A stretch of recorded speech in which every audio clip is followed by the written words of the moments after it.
எங்க பார்த்தாலும் பாலியல் இருக்கு, வேற ஒண்ணும் இல்லைன்னு சொல்றாங்களே பிரேமலதா. அந்த கும்பலை புறக்கணியுங்கள்.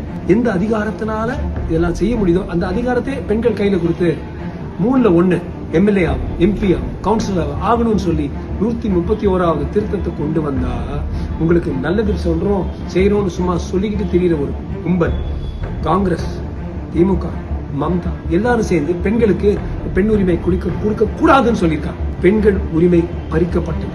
3ல் 1 பெண் ஒரு தலைவி ஆகிறதுக்கு ஒரு வழி கொடுத்தா அந்த வழி நாங்க கொடுக்க முடியாதுன்னு சொன்ன ஒரு கும்பலை தயவு செய்து புறக்கணியுங்கள். வணக்கம், நான் டாக்டர் ஜே.எஸ். ராஜ்குமார் பேசுறேன்.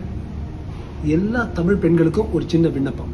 இங்க இருக்கிற அத்தனை தாய்மார்கள், சின்ன பிள்ளைங்கள், பாட்டிகள், சகோதரிகள் அத்தனை பேருக்கும் ஒரு பக்கம் மோடிஜியும் பாஜகவும் பிறந்த குழந்தையிலிருந்து கர்ப்பிணியிலிருந்து பிறந்த குழந்தையிலிருந்து ஊட்டச்சக்தி பார்த்து படிக்க வச்சு அதுக்கு இலவசமா கல்வியை கொடுத்து இலவசமா சாப்பாடு போட்டு வேலை வாய்ப்பு கொடுத்து வீடு செய்யறதுக்கு ஸ்வச் பாரத்ல 11 கோடி வீடுகளை கட்டி அந்த வீடுக்கு குழாவை திறந்தா தண்ணி வரணும்னு பார்த்து வீடுல ஊதுகோல் இல்லாம எல்பிஜி கேஸ் எல்லாருக்கும் வரணும்னு பார்த்து கழிவறை கட்டி அப்படி பாதுகாக்கிறாங்க பாஜக. இன்னொரு பக்கம் எந்த அதிகாரத்தினால இதெல்லாம் செய்ய முடியுதோ அந்த அதிகாரத்தை பெண்கள் கையில கொடுத்து 3ல் 1 எம்எல்ஏ ஆகும், எம்பி ஆகும், கவுன்சிலர் ஆகணும்னு சொல்லி 131வது திருத்தத்தை கொண்டு வந்தா உங்களுக்கு நல்லது சொல்றோம் செய்யறோம்னு சும்மா சொல்லிக்கிட்டு தெரியுற ஒரு கும்பல் காங்கிரஸ், திமுக, மம்தா எல்லாரும் சேர்ந்து பெண்களுக்கு பெண் உரிமை கொடுக்க கூடாதுன்னு சொல்லியிருக்காங்க.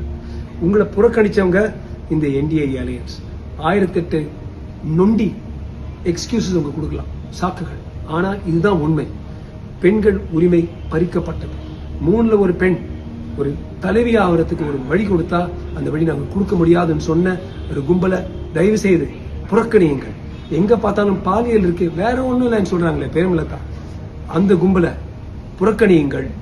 எந்த குழு உங்களுக்கு நல்லது செய்தோ, உங்களை தாயாக, மகளாக, சகோதரியாக பார்க்குதோ அந்த குழுவிற்கு, அதாவது தேசிய ஜனநாயக கூட்டணிக்கு உங்களது அத்தனை பேருடைய வாக்கு அளியுங்கள். தயவு செய்து இந்த வீடியோவை நல்லா ஷேர் பண்ணுங்க, பகிருங்க. தமிழ்நாட்டில் இருக்கிற ஒவ்வொரு பெண்ணும் இதை பார்க்கணும். ஜெய்ஹிந்த். வாழ்க தமிழ், வாழ்க பெண்ணியம்.